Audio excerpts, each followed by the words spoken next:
Welcome to our channel. Today we how to update Web3 Auth configuration for faster login flows, complete guide step by step clearly.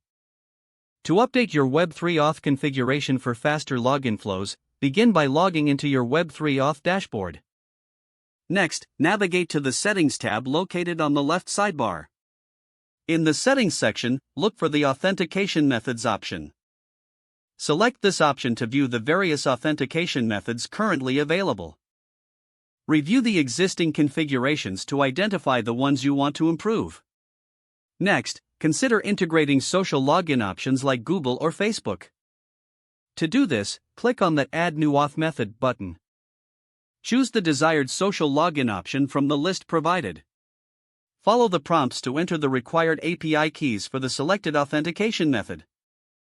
Once you have entered the necessary information, click Save Changes to apply the new settings. After saving, navigate to the API Settings tab. Here, adjust the session timeout settings for improved user experience. Consider shortening the timeout duration to keep sessions active longer without needing re-authentication.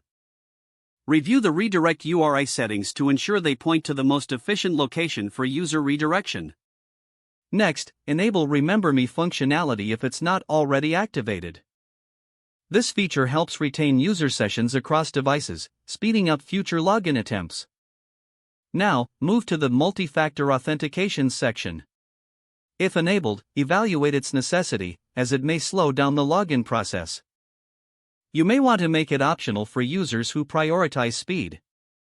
Next, test the updated configuration in a staging environment. Perform several login attempts to measure the performance of the new setup.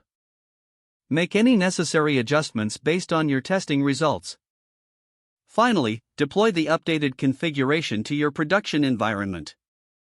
Monitor user feedback and performance analytics to ensure the new flow meets expectations. If the page does not load, refresh the browser or try again in a private or incognito window. Make sure you are using the correct email address, then retype it carefully to avoid small typos. If your password is not accepted, use the reset option and create a new strong password you can remember.